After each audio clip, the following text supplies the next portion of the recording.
Our speaker today is Ray Winslow, who is a Johns Hopkins lifer, having gotten his PhD here.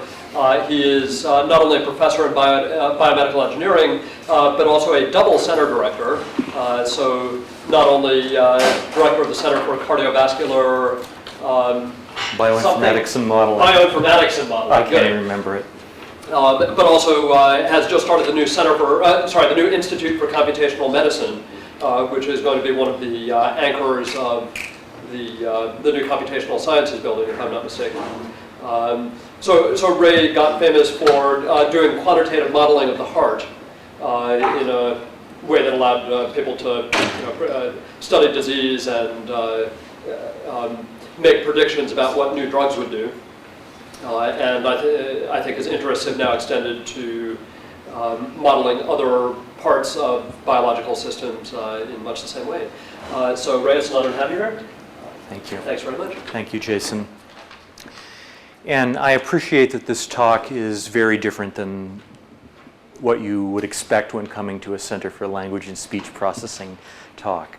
So I'm going to try and present in a very intuitive way, and what I really want to do is to illustrate to you the kinds of biomedical problems that we're addressing, show you a little bit about the mathematical techniques that we're using to address them, and to show you one more thing, which is an example of how a failure of a modeling project or a modeling effort is sometimes so much more illuminating than the success of such a project. And in this case, I'm going to show you how a model failure led to radically new insights into how to understand heart disease. So please interrupt me if you have questions. I appreciate that this is a very different kind of talk than what you've seen before. So this is the object that we're interested in. It's a cardiac ventricular myocyte that has been isolated from the heart. This is a scanning EM of that cell type. It's a muscle cell. It contracts. It's an electrically excitable cell, which means that it fires action potentials, and that's what drives its contraction to generate force. These are the dimensions of that cell, something like 100 microns in length, something like 25 microns in length.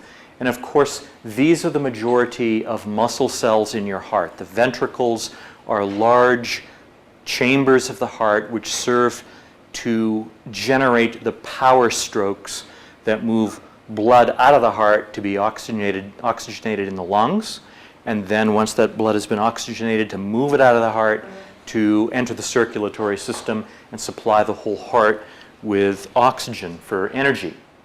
Now, for the last 20 years, it's been possible to isolate these cells and to place with microscopic guidance an electrode on their surface, a glass electrode, one with a relatively large bore. Large means about 3 microns.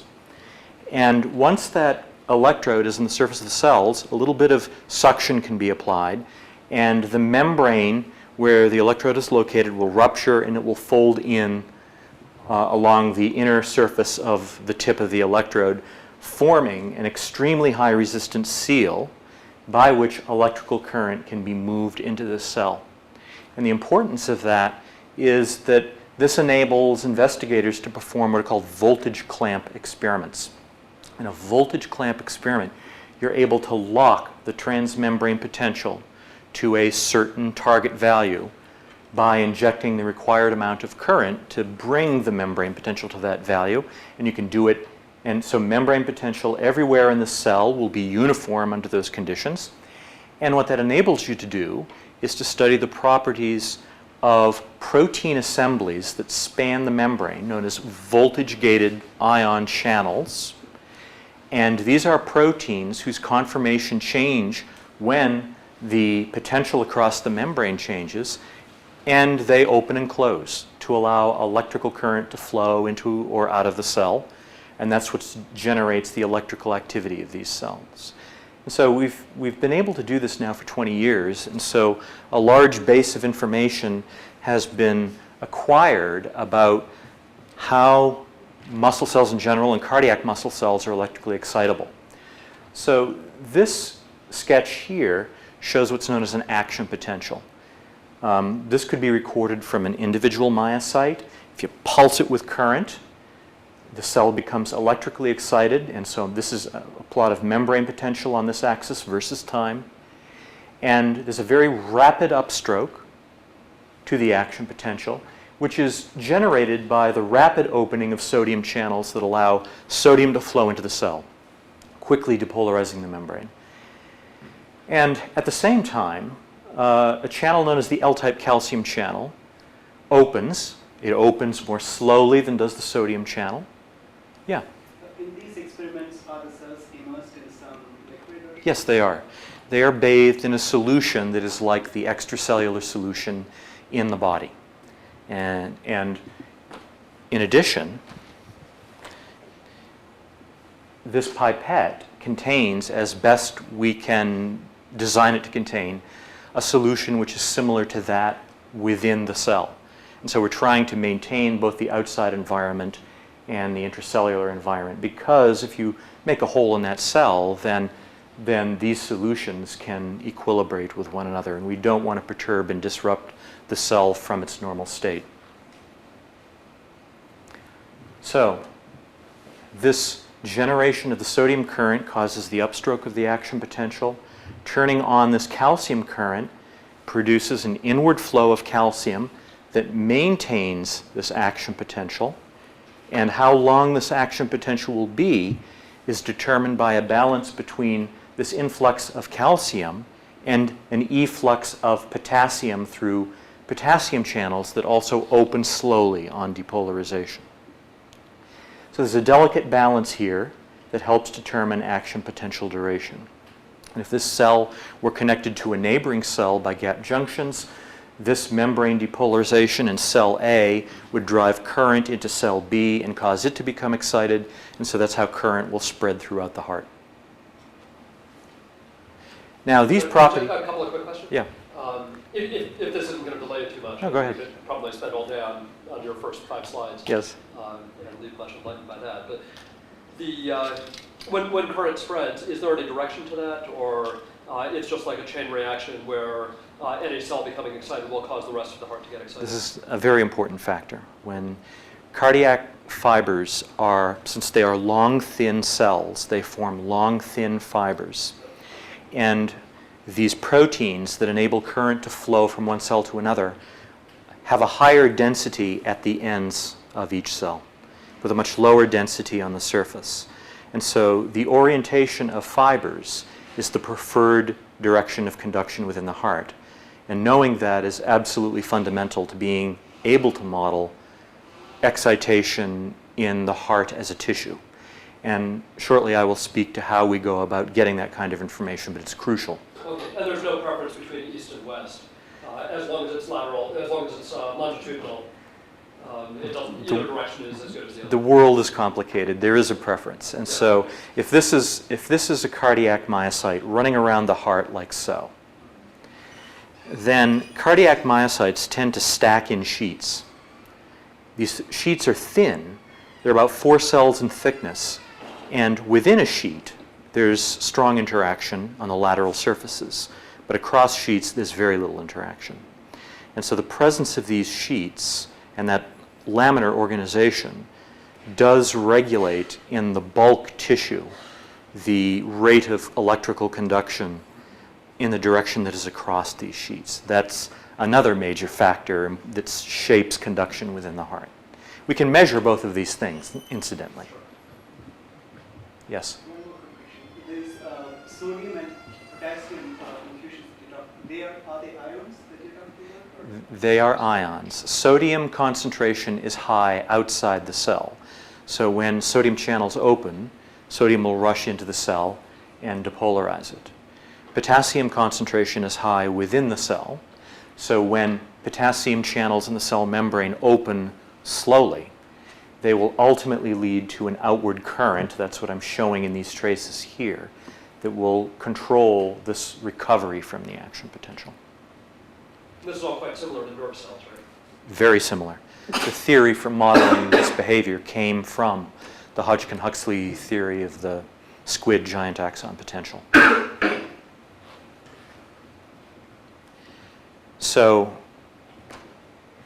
that's a good comment to make at this point, because let's now step to how we model these currents and channels today. Not in the way that Hodgkin and Huxley did it, but how do we do it today? So if we can perform voltage clamp experiments on a muscle cell like a cardiac myocyte, then we control the process by which these sets of channels will open and close by controlling membrane potential. And furthermore, we can isolate individual sets of channels by using pharmacologic agents to block all other channel types. So for example, there are a number of drugs that will block and completely ablate current through potassium channels and calcium channels. So if we wanted to study sodium channels, we'd apply those drugs, block calcium and potassium channels, do these voltage clamp experiments, and measure how only sodium channels open and close. So that's the experimental technique that is used to study specific types of ion channels in the cell membrane, and the kinds of models that we now use to describe the gating, the opening and closing of these channels, are continuous time Markov chain models of the sort I'm showing you here. Here is one model that we've developed for a potassium channel. You folks probably know a heck of a lot more about continuous time Markov chains than I do, so I hope that the methods of analyzing the properties of these kinds of models are familiar to you. And how does the structure of these models originate? Well, we have to hypothesize that the channel proteins undergo a discrete set of conformational changes while making a transition from closed states to open and conducting states. And some channels might undergo a process called inactivation, where if membrane potential is maintained, these channels will begin to close and no longer conduct. And from first principles, one can derive the form of these voltage-dependent transition rate constants in these models. And there are ways of designing voltage clamp experiments to try and tease out and constrain what these various transition rate constants might be. So this has been a very intensive area of research in the cardiac myocyte for the last decade. And in my view, we now have not just first order models, but secondary and tertiary order models describing how ion channels open and close. And these kinds of differential equations for the time rate of change of state occupancy probabilities can be constrained by these experimental measurements. And so these equations become part of what describes a computational model of a ventricular myocyte. Sorry, I apologize for stopping you again, but I'm curious to understand what you've drawn as a Markov model. It looks to me like while it's continuous time, you have 10 discrete states. Correct. Okay. And the emissions from the state that you're in are not voltages, but rather devoltage. Rather, it tells you, or it controls a parameter of some differential equation that you solve in order to figure out how the voltage is currently changing in that state. So let me explain it in a bit more detail. Yeah. So if a cell is at rest at minus 80 millivolts, negative inside relative to the outside, then most ion channels tend to be closed. There's a very high probability that for these potassium channels, you'll be in this state here, the closed state. When membrane potential is depolarized, these voltage-dependent transition rates increase the probability that state occupancy will move from these closed states to the open state. And what is being said here with these 10 states is that we're assuming that there are these 10 discrete conformational configurations of the channel protein that it can be in when it's undergoing either voltage-dependent activation to open or inactivation.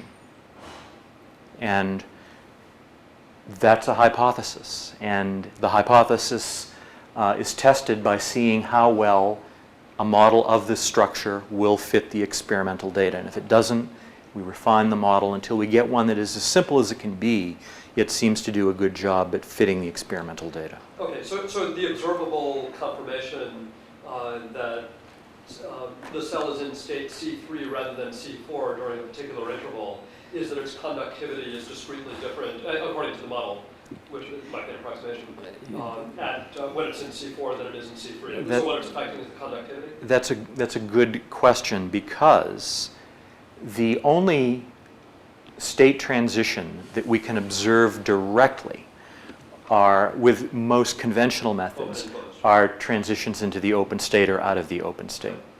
There are techniques which measure what are called gating currents that allow us to measure properties of these other transmissions. They're much more difficult to use, but they have been applied. Thanks. So, makes everything much clearer. okay.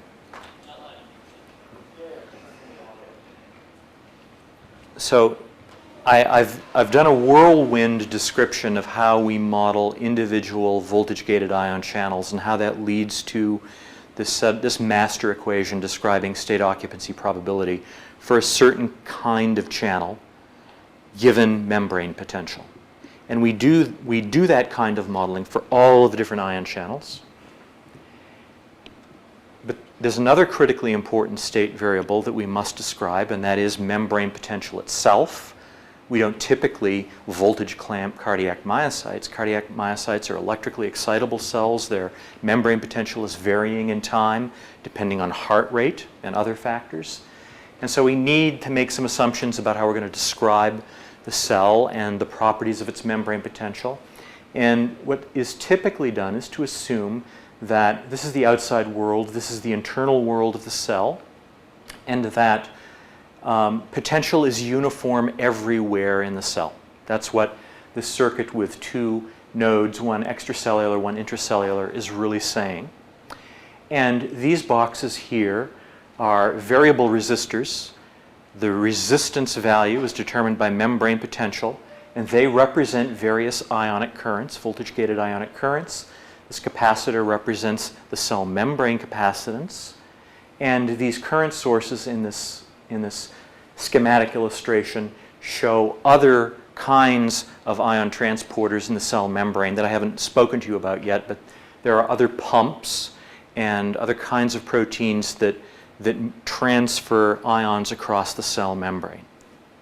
And so they're all lumped together in this fashion, and we use Kirchhoff's current law to write an expression for the time rate of change of membrane potential, and that expression is going to be determined by the ionic currents, the voltage-gated ionic currents that are flowing across the cell membrane, and these other current sources, these membrane pumps and so-called membrane ion exchangers.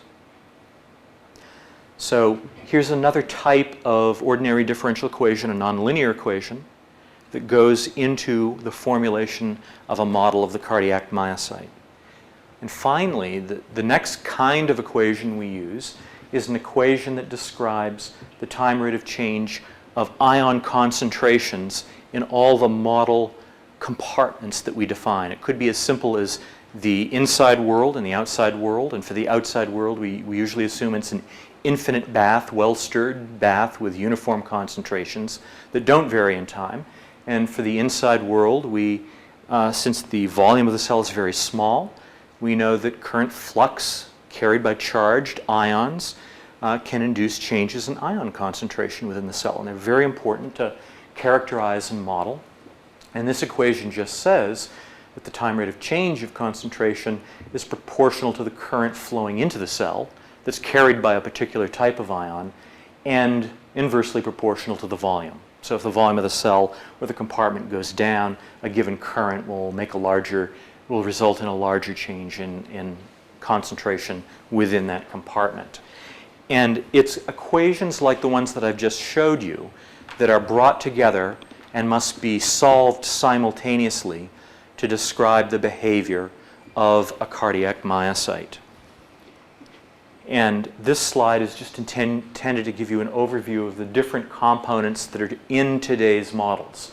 So today's models describe voltage-gated ion currents and membrane transporters.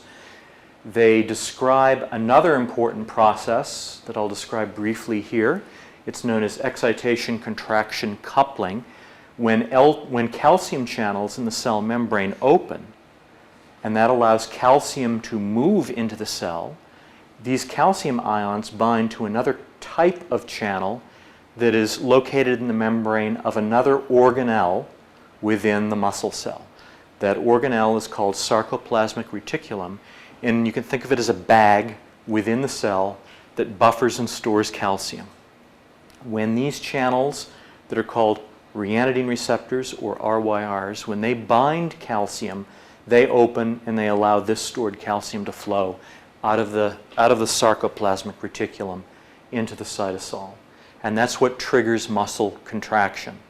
And that is the primary source, in fact, of calcium driving muscle contraction in all tissue. In equilibrium, whatever calcium is released gets pumped back into the cell through this ATP-dependent pump called a Circ pump. And whatever calcium comes in that triggered this release is extruded from the cell through this exchanger known as the sodium-calcium exchanger. So I'm a little bit, how are you doing on this terminology and biology? Sometimes it's hard for me to appreciate your background, and is everything okay? Do you follow what I'm saying? Sort of? Okay, all right. So let's continue with a list of mechanisms that we describe in these models. Not just the process of triggering calcium release, but the process of generating force in the muscle cell. We describe the biochemistry behind generating ATP for energy to drive these muscle cells and how that energy production is regulated within the cell. And we describe how signaling molecules that bind to receptors on the cell surface can alter force generation and mechanisms of calcium release, ultimately regulating the rate of contraction of the heart and the force of and the amount of force generated by the heart.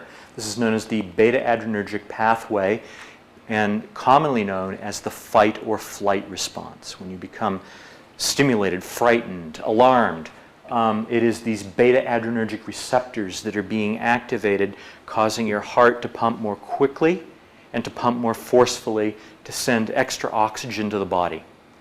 And so we have models of all of these different components within the cardiac myocyte, and that's what I refer to as a ventricular myocyte model, a system of ordinary differential equations describing these things, these processes, that we can solve on the computer. They've been carefully constrained by experimental investigations. And let me now tell you why this is important. Why do we want to make these kinds of models? Note that these models are very biophysically and biochemically detailed. There's a lot of experimental information going into them.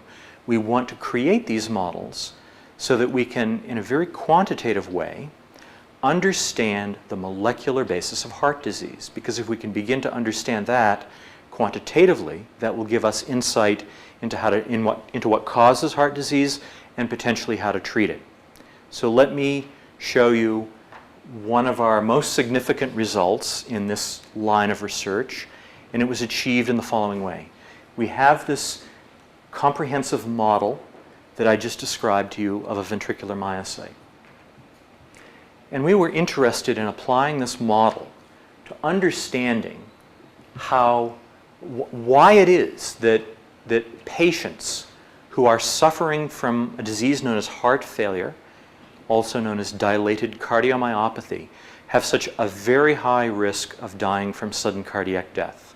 That is the leading cause of sudden cardiac death in the Western world. So how did we approach this problem? Our experimental collaborators first began examining the pattern of gene expression and protein expression in tissue isolated from either normal hearts or failing hearts. And this has been done both in animal models of heart failure, and it's been done in the actual human condition of heart failure. It is possible to obtain normal human ventricular myocytes and failing human ventricular myocytes and make these kinds of measurements. So I will try now and distill these results into a very simple package for you.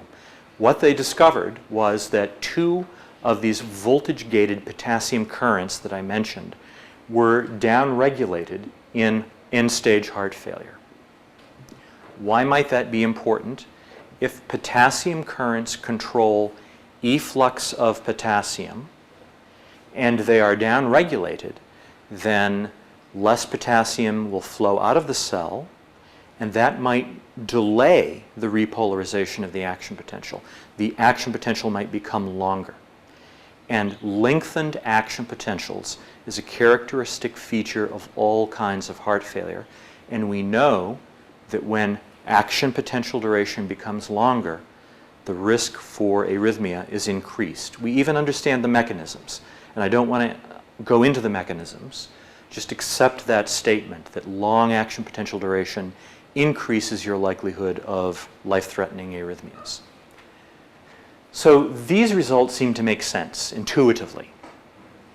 But what about these results? Here they discovered that 2 genes encoding the sodium-calcium exchanger that I talked about earlier and the Circ pump that I talked about earlier had altered expressions.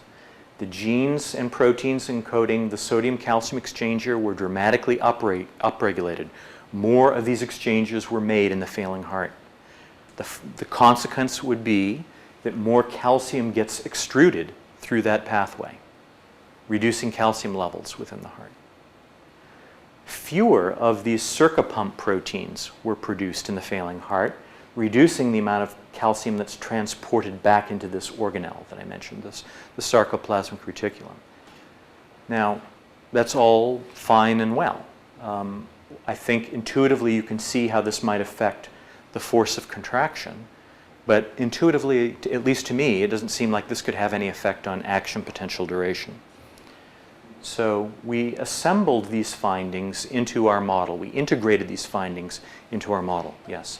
So this action potential duration, does it correlate with the heartbeat, or?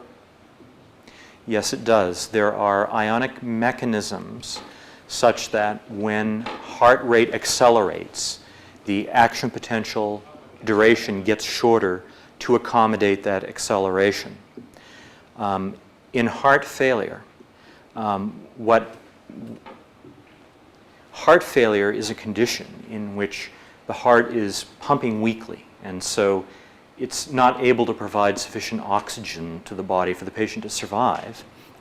But in addition, at the time these experiments began, through unknown mechanisms, action potential duration becomes very, very prolonged, even when the sympathetic nervous system tries to accelerate heart rate.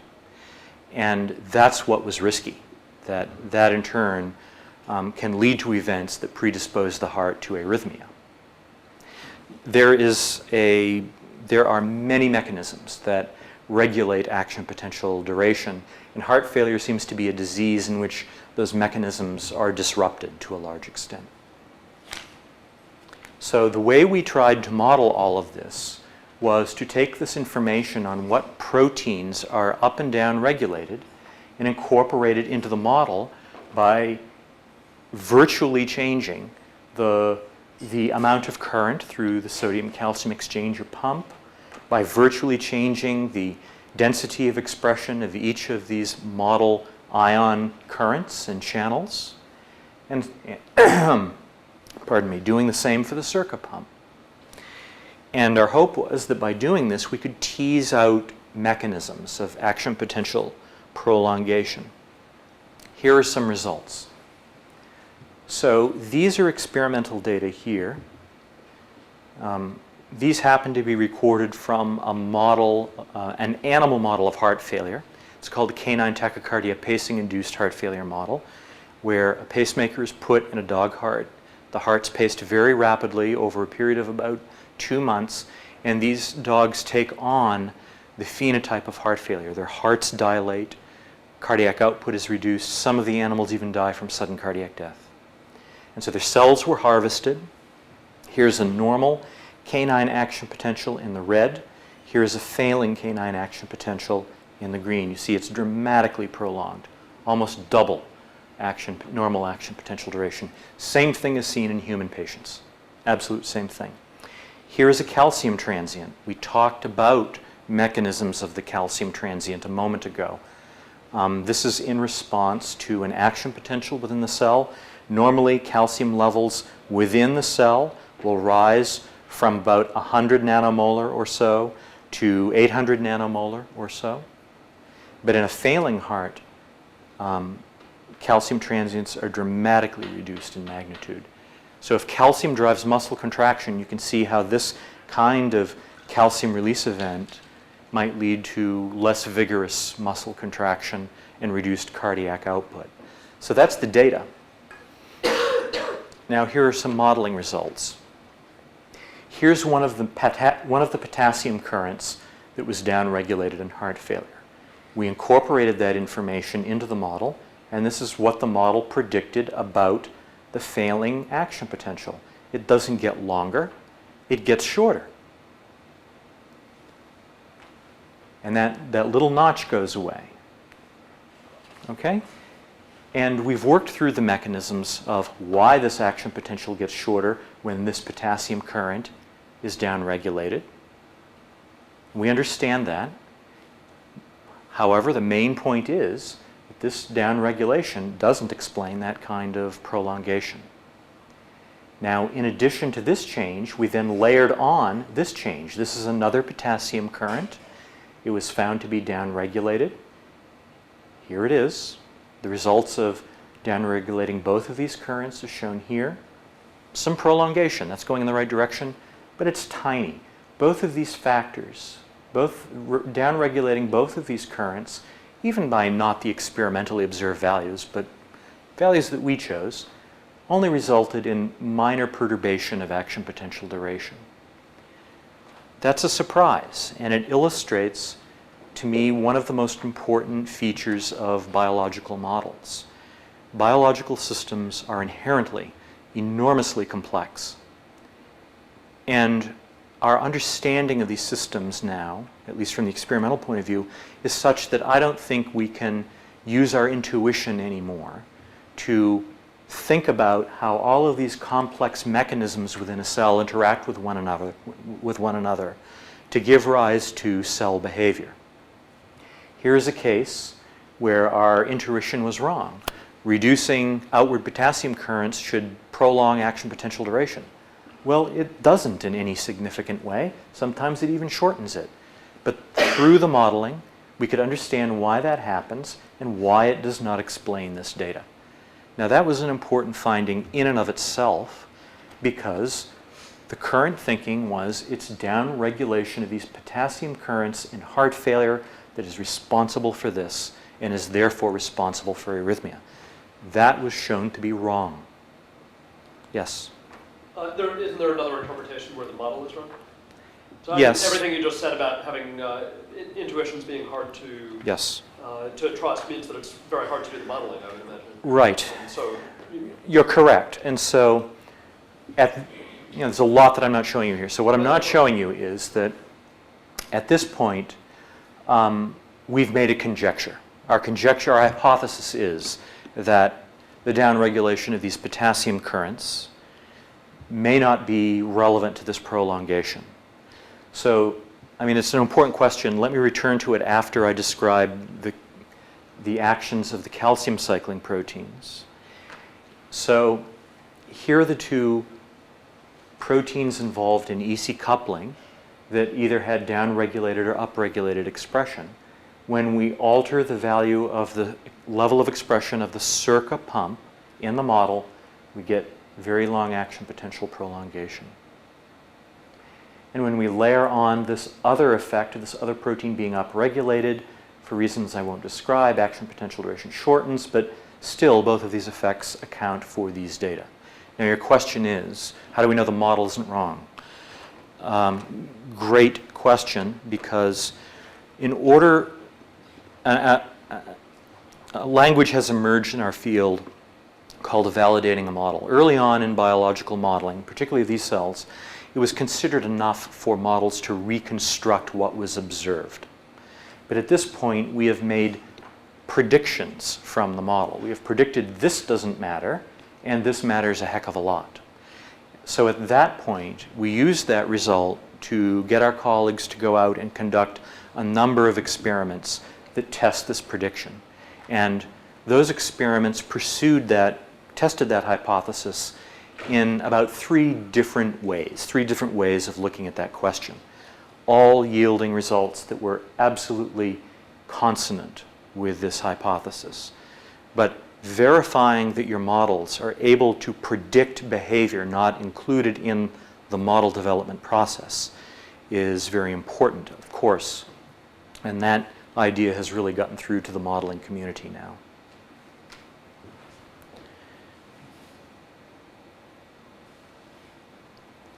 I can tell you right now that my talk is going to be reduced by about 80%. You wouldn't believe the number of slides I have.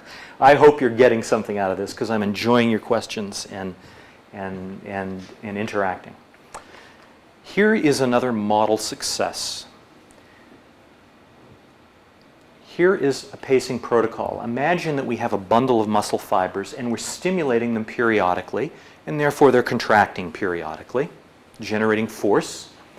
And we then stop this periodic pulse train and follow that periodic pulse train at some variable interval of time with another stimulus pulse.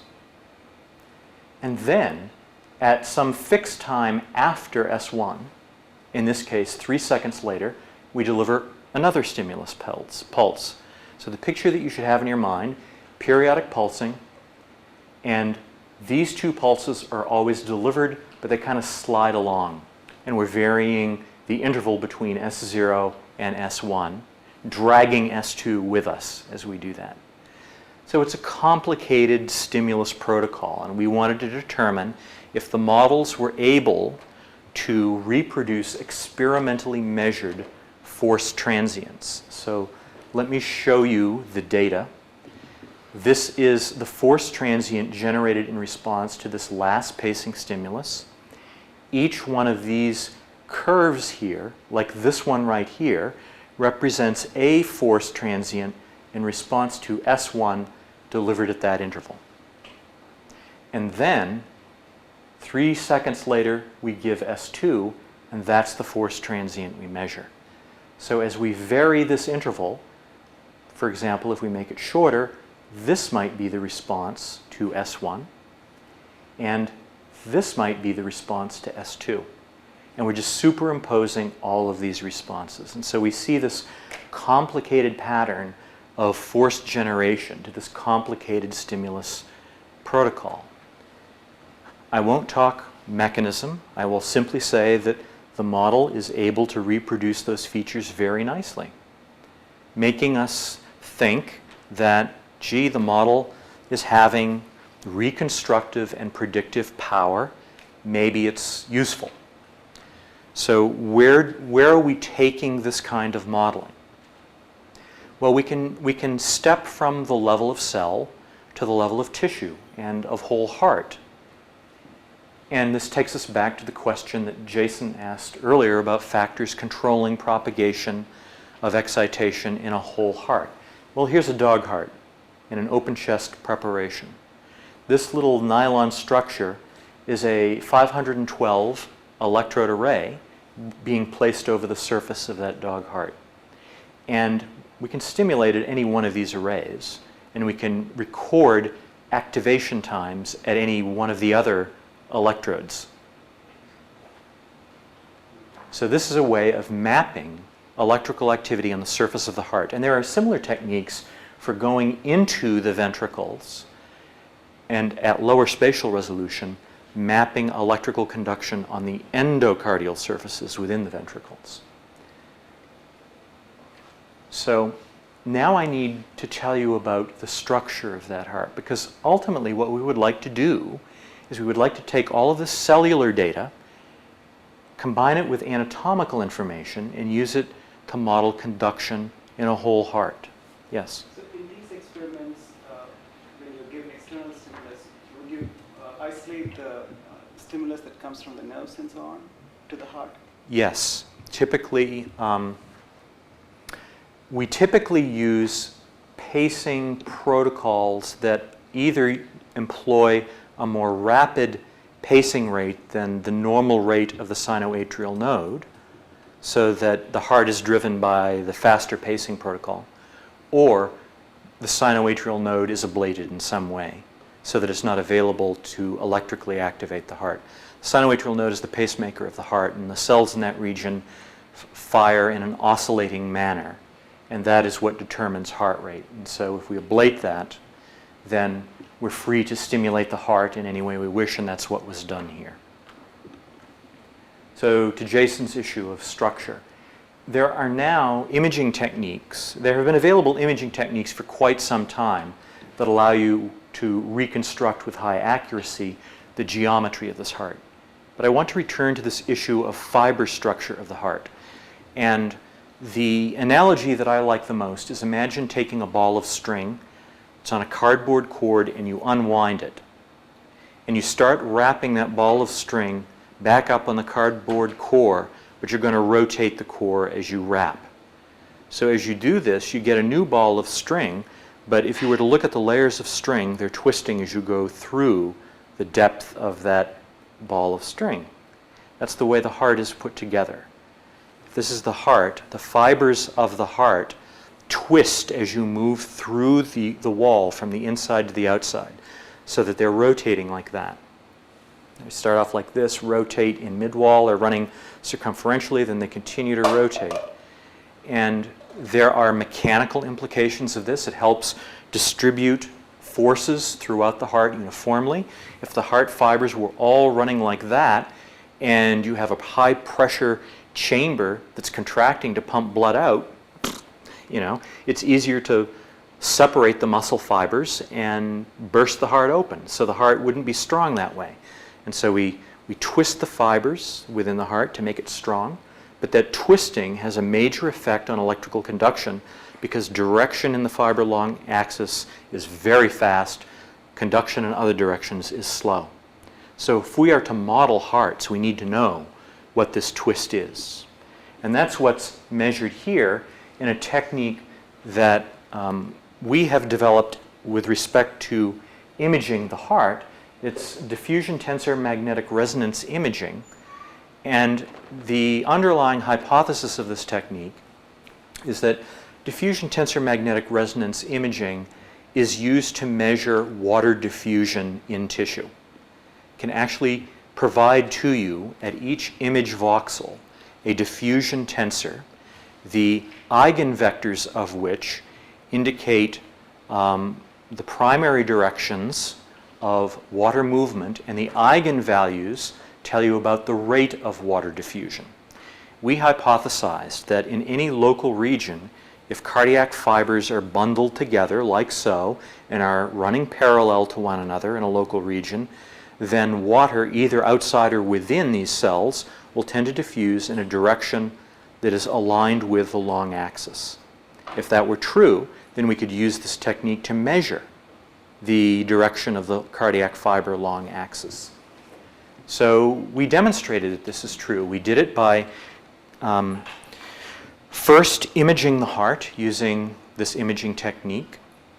Well, first we did it by cutting a transmural plug of tissue out of the heart and imaging that transmural plug to get estimates of the diffusion tensor everywhere within that plug of tissue and computing the primary eigenvector of that diffusion tensor. We then did histologic reconstruction of that plug and physically measured fiber orientation and compared the two, and they aligned beautifully. And we've done this over and over in many different hearts. We've refined the imaging technique over the last 5 years. This is now viewed as the gold standard for reconstructing heart anatomic structure. We can map, and that's what I'm showing you here. This is a canine ventricle. Here's the left ventricle, here's the right ventricle. We've cut it in two. We're showing you the transmural region of the heart here. And this is a color code that shows in blue fibers that are running circumferentially around the heart, and yellow and red show fibers that are tilting more to run in the base apex direction. And so you can see that twisting of fibers. You see that in the mid-wall, the fibers are running around the heart. But we can now map that all out at very high spatial resolution. And we can do it for this heart right here, the heart that we studied with this electrical mapping technique. We can do the mapping, stimulate at this electrode, measure activation patterns, pull out the heart, do the imaging, build a structural model of that heart right there. So we've got a lot of information at this point. What do we have? We've got a description of cellular biophysics, meaning a description of how action potentials are generated within cells. And from this kind of data, we have information not just on shape, but on the underlying anatomy that controls electrical propagation within the heart. We then assume that we can describe electrical conduction in this heart by the solution of a reaction diffusion equation of this form. And this equation simply says that the membrane potential at that point in the heart, at a cell at that location within the heart, is a function, well, first of all, of where that cell is, and it's a function of time. And the time rate of change of that membrane potential is given by this expression here. This component is the reaction component. It describes transmembrane current flow. In other words, the equations describing this term are the equations describing a single cardiac ventricular myocyte that I talked about earlier. This term defines, this is the diffusion term, and it is constrained by both shape of the heart and by the fiber structure of the heart that we just are now able to measure. And as an aside, we brought up the issue of the laminar structure of the heart. We've now shown that this diffusion imaging technique can also provide information on that laminar structure. So this is a powerful technique. It tells us everything we need to know to constrain this term. And therefore, we can use the single cell models here, the diffusion MRI data here, to build a computational model of that heart right there. Yes? Wouldn't the diffusion of the single cell depend on how far they are from the interior of the heart, right?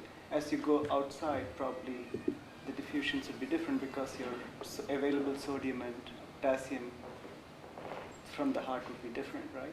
Or so external solutions are relatively constant within the myocardium. The body works to maintain the composition of the extracellular fluid at a fairly uniform level throughout the heart. What changes as a function of space are the levels of expression of ion channels and other mechanisms that are involved in that single cell model that I described. That does change. And in addition, the fiber structure changes. So there are spatially varying properties of the heart. We know the fiber structure well. We are less certain about how this term varies in space, how properties of cells vary in space, but it's been mapped at very low spatial resolution. And so we can make some assumptions and some approximations about how that changes in space. Now, the intracellular composition is also quite uniform from cell to cell. Again, it's because all excitable cells want to have the same kind of intracellular composition to maintain their excitability. So those are not the major factors that vary in space. The ones that I mentioned are the major factors. So so how do we solve this kind of reaction diffusion equation?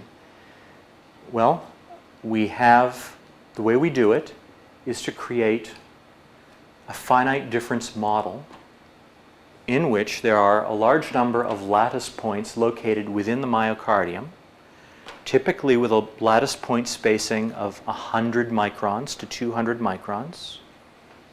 At every lattice point, the dynamics of that cell, and it's not really a cell, it's a small volume of tissue, are described by that system of coupled ordinary differential equations describing the cell models that I've talked about. And we may have 3 million lattice points at which we've got to solve this system of 60 or 80 or 100 differential equations simultaneously. So that's how we discretize this equation in space and solve the large system of coupled ordinary differential equations that result from that. And so one of the important approaches that we make use of in the laboratory is high performance computing. We've developed techniques for spreading these computations across multiprocessor machines. And these problems are very amenable to solution on parallel processing architectures of almost any kind, with the one constraint that interprocessor communication must be fast in order for good performance to be achieved.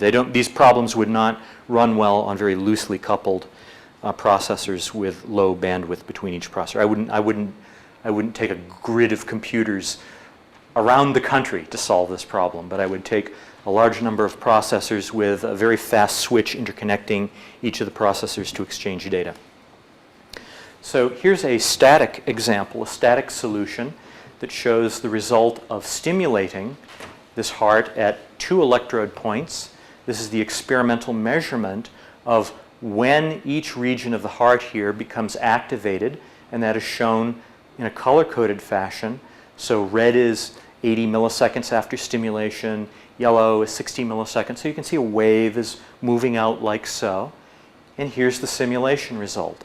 Qualitatively, very similar, with some differences, but all in all, encouraging that this approach of being able to make experimental measurements in a heart, measure anatomy, build models, and then go back and compare modeling results to experiments is worthwhile. Now, why might this be important? This is going to be the conclusion of my talk, and I got through about 25% of it. Why is this important? We'll go back and see the movie in a moment again. So here is an admittedly low quality illustration that shows action potentials from canine ventricular myocytes from failing canine hearts. These animals have been paced into heart failure. Here's one action potential. It's very long. It's like 700 milliseconds in duration. Normal action potential duration is about 300 milliseconds. Here is the second action potential following after this one, and we see this blip on it. This is known as an early after depolarization clinically. And this results, this kind of abnormal repolarization event, results from action potential duration being prolonged. That's why I said it was that this prolongation had serious consequences for electrical functioning of the heart. And the fear has been that if enough cells do this at about the same time, that abnormal repolarization event can now trigger a new wave of excitation within the heart that is inappropriately timed. It's not in concordance with the electrical activity of the sinus node, and that it might lead to arrhythmia within the heart. So what we did in the simulation that I just showed you was we constructed a model of a failing canine heart using the techniques that I described, and we did a computation where we selected a region of the heart, and in that region prolonged action potential duration so much that a cluster of cells generated this early after depolarization.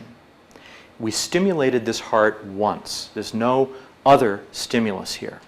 And so let's go back and watch that simulation again. Okay, so it should start up again. So this first wave of excitation that you see is by pacing the heart and activating it, but we don't activate it again. Now what you see from this abnormal repolarization event are waves of excitation shown in the blue that drift around the heart, and they drift around in a sustained manner. In 3 dimensions, these are known as scroll waves. If you focus here, this wave is kind of spiraling around on the surface of the heart. And there is a core plunging through the transmural wall about which that spiral wave is rotating. And that core is drifting around within the heart. It's drifting a little bit. But there's a spiral wave here. Another one was generated in the back of the heart. You really can't see it. Okay, so those are model results. What does that mean? Well, in this animal, this dog died from sudden cardiac death while it was being paced into heart failure. And all of these animals are equipped with Holter monitors that record electrical activity of the heart during the pacing procedure. And since this animal died, we were able to recover the ECG prior to the sudden death event. And this is what we saw in the ECG. Now, this kind of ECG is known as polymorphic VT. Let's drop down here for a minute and look at this red trace. Even though it's a model result, this is what the normal ECG looks like. You're familiar with this, the QRS complex and the T wave. And the next time the heart is activated, we see another QRS followed by a T wave when the heart repolarizes. So this is what the ECG should look like normally. Sorry, this is being measured, this is averaged over the entire heart. Where is this signal being measured from? This is measured on the body surface. It's a very crude measurement from 12 electrodes positioned in a standard way on the body surface. So these are extracellular measurements made on the thorax. And what we see for the dog that died is that rather than having a nice clean QRS and T wave, the ECG is periodic, sort of. It's high frequency. I didn't put in a frequency scale here, but it's high frequency. The heart is beating very rapidly, and the amplitude of these waves is drifting up and down and up and down. So as you've deduced probably, this is the normal ECG simulated from our model. And when we imposed the heart failure conditions on this model, this is the model ECG that we predicted. It has the features that look very, very similar to what was measured in this same heart prior to when the animal died from sudden cardiac death. This has all the features of polymorphic ventricular tachycardia. So I am cutting this way short. I'm not going to give you my example of model failure. That's another story. And I'm going to leave you, I hope, with the understanding that the techniques we now have available for studying the heart are multi-scale, meaning that we can go from the molecular level experimentally to the gross organ level experimentally, and that along with that, we are developing and there are emerging multi-scale techniques for modeling of the heart, and that the implications, the importance of this modeling is to try and understand mechanisms of heart disease, understand how it arises, so that we can identify molecular targets for treating heart disease and preventing, for example, sudden cardiac death events. So it's been an hour. Why don't I stop there and take any more questions that you have? Your questions have been great already, so I'd be pleased to answer more. Yes? When you discretized the model, you said you did it around 100 microns, which is the length of the cell. They're narrower than that. So Yes. Is that a square mesh or? It is a square mesh, and thus we are representing a volume of tissue within that model. The 100 microns is the choice of grid spacing, because as we make the mesh larger, properties that we measure, like conduction velocity and action potential properties, begin to diverge from what we measure experimentally. And it's not until we get to a spatial resolution of about 100 or 200 microns that we get convergence with the experimental data. And even Is it really dramatic, or when you get down to 100 microns? pardon me, what was your? So 100 microns, you swept the space, or of densities? We parametrically examined the grid size that would be needed to not only achieve numerical convergence in the model, but to agree with experimental measurements of things like action potentials at various points, action potential waveform, and conduction velocities measured at different points within the heart. Yes? Could you tell us a few interesting challenges that you foresee in this area? Yes. So the stuff that I didn't describe to you was that all of these wonderful models that I've been showing you actually fail. There's a significant failure of the ventricular myocyte model. It had to do with this process of excitation, contraction, coupling, and calcium release. And we've been aware of that failure for a very long time, but we reasoned, as you are right now probably, these models look good. They seem to be capturing a lot of real properties of experimental data. They're making useful predictions. Who cares about this failure? Well, we've recently shown that this failure is incredibly important because new experimental data has just emerged showing how one aspect of these models, and everyone's models, was incorrect. And that when we incorporate that experimental data into the models, they fail utterly and completely. They can't even reproduce action potentials. So the failure involved this process of, I want to go back, no, I better go forward to answer this fully. The failure involved the fact that this process of excitation, contraction, coupling has a unique anatomic structure associated with it. These calcium channels that I spoke of that are in the cell membrane, I'm sorry the display is not coming through well here. So this is the cell membrane. The calcium channels in the cell membrane are shown here, and the calcium binding channels in the sarcoplasmic reticulum are shown here. And the interesting thing is that they are 10 nanometers away from each other. So the challenge for the future is the following result that we've now established. Signaling between these two channels types is mediated by a handful of calcium ions. There may be 5 to 10 to 20 calcium ions in that space. And therefore, this signaling process is noisy, and it's driven by the motion of individual calcium ions in that space. And further, that space is so small that the structure of individual proteins within that space has a big effect on, this is a simple picture I'm looking for. There you go. This is that space. This is 10 nanometers. This is a real crystal reconstruction of the shape of an L-type calcium channel in that membrane. This is the real cryo-EM reconstruction of the shape of the calcium binding, calcium release channels in that membrane. Virtually the entire space is filled with a couple of proteins. So a handful of calcium ions are driving the signaling. That signaling is what leads to calcium release and muscle contraction. It is so important to our life, yet it's driven by the detailed shape of these structures and a handful of calcium ions. So the grand challenge to me is that we now see that you can literally go to the molecular level in the heart, and events at the molecular scale, motions of individual molecules, are behind whole heart contraction and function of the cardiovascular system. It's remarkable to me how multi-scale that is.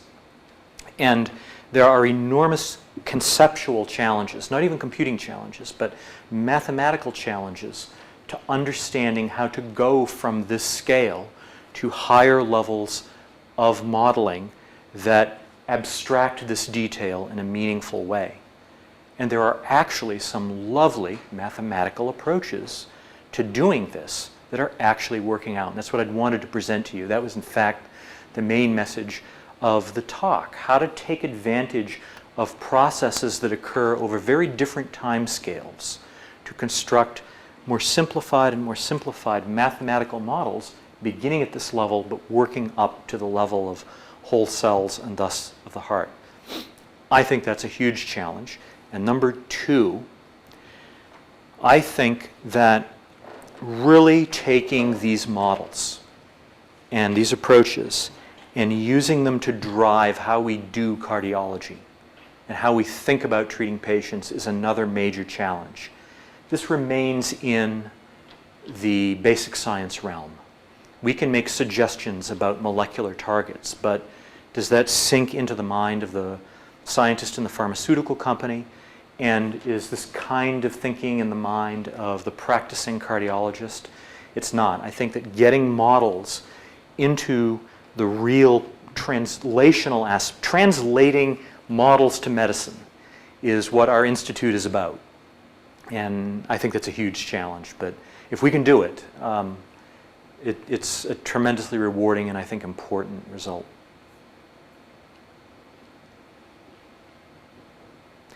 Yes, Jason. Just a quick question. Are there any points in the modeling process where automatic search for model parameters or, more interestingly, model structure has been useful or could be useful? Every level. Every level.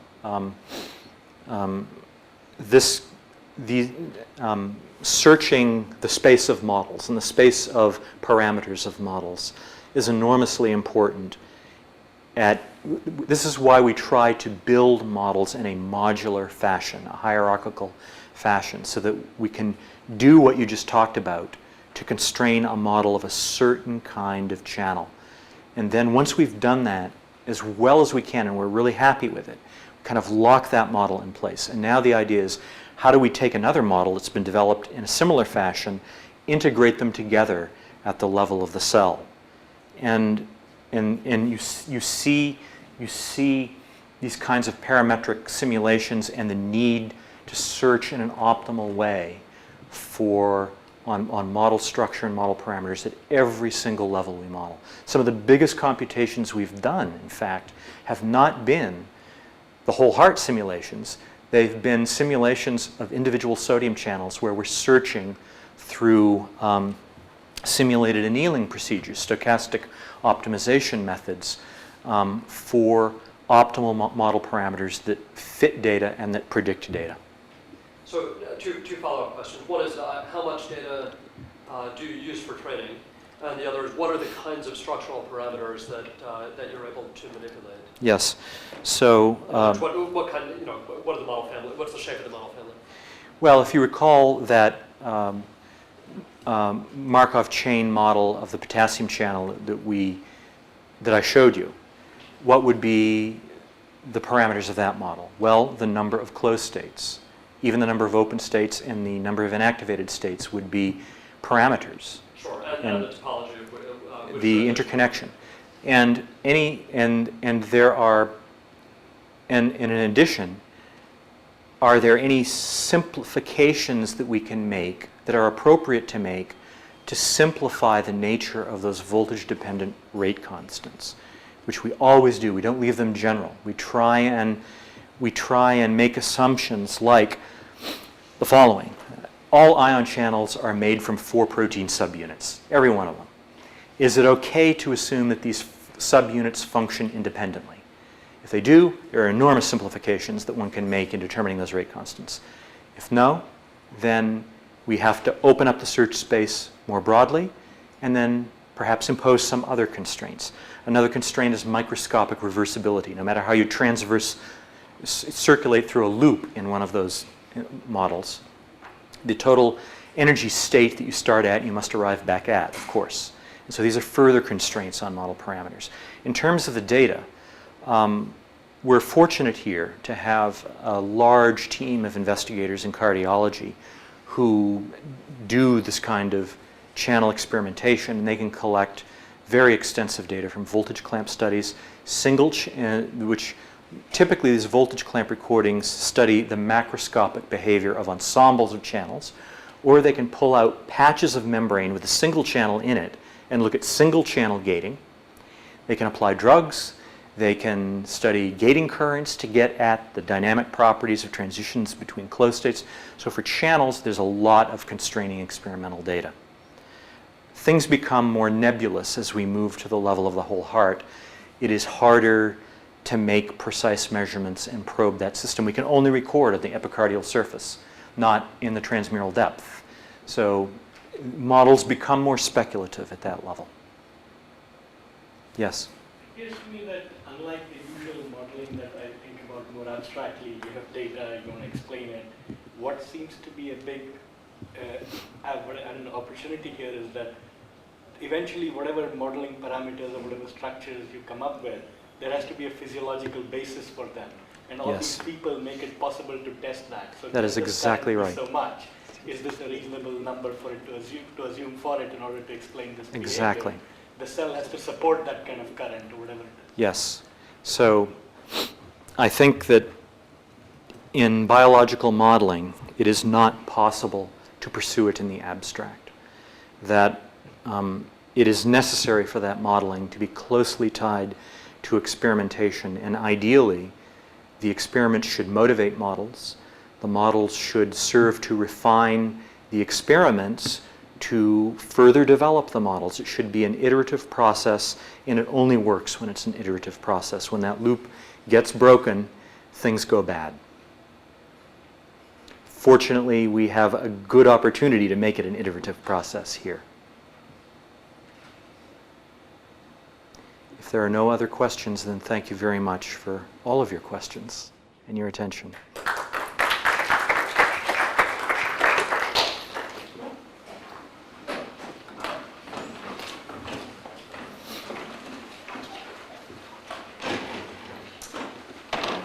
Thanks again, Ray.